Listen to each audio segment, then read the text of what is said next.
نحمده ونصلي على رسوله الكريم أما بعد. My beloved brother and sisters, Assalamu alaikum wa rahmatullahi wa barakatuh. The Prophet Muhammad sallallahu alaihi wasallam was a supporter of the poor.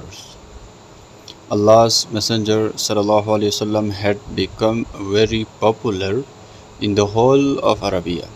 Everyone respected and honored him. His wisdom, honesty, and trustworthiness were the talk of the country.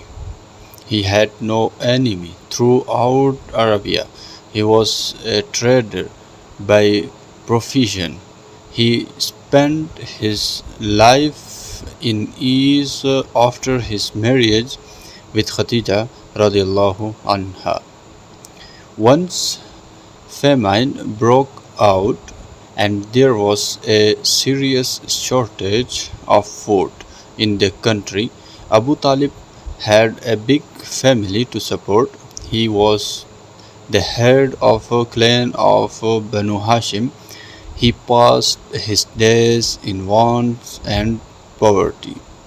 Having seen this bad condition, the Prophet ﷺ went to his uncle Al-Abbas ibn Abdul Muttalib and told him about the famine and the difficulties that Abu Talib was facing.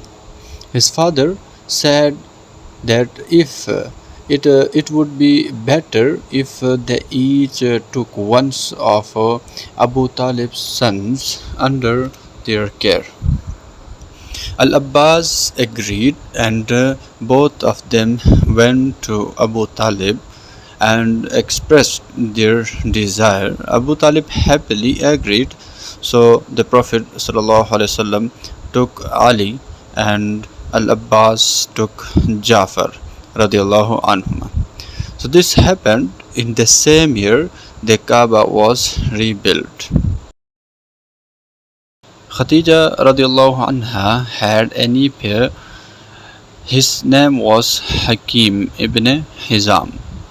Hakim had bought a slave and offered him to Khadija radiallahu anha, and she offered him to the Prophet Muhammad sallallahu alaihi wasallam.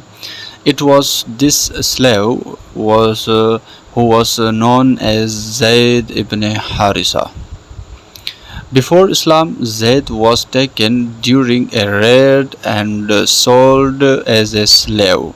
When Zayd's father Harisa and his uncle Kab came to know that Zayd was living with the Prophet ﷺ in Mecca as his slave, both of them came to Mecca and requested to Prophet ﷺ to set Zayd free.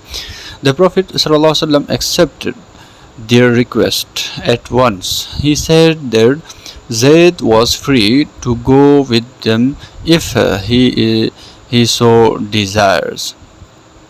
Zayd was then called and the Prophet ﷺ asked him, "Do you know these two men?" Zayd replied, "Yes, they are my father and my uncle."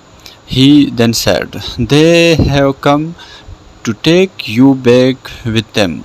I give you permission to go with them." Zayd replied, "I do not want to go with them." Zayd's father scolded him and said, "Do you prefer slavery to freedom?" Zayd replied, "I have seen in Muhammad sallallahu alaihi wasallam such wonderful qualities, things that I can prefer no one in the entire world to him."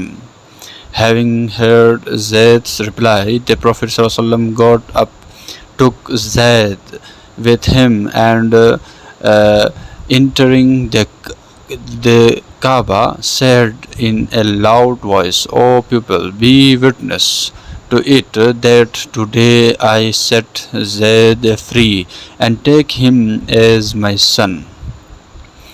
This dialogue both the father and uncle of the Zayd, and they went away. This delighted both the father and uncle of Zayd, and they went away, leaving their son in the company of the Prophet ﷺ. From that day on, the boy came to be called Zayd ibn Muhammad instead of Zayd ibn Harisa, until Allah's command came to the contrary, so he returned to his name Zayd ibn Harisa. But he still enjoyed the love, affection, and the great company of the Prophet Muhammad sallallahu alaihi wasallam.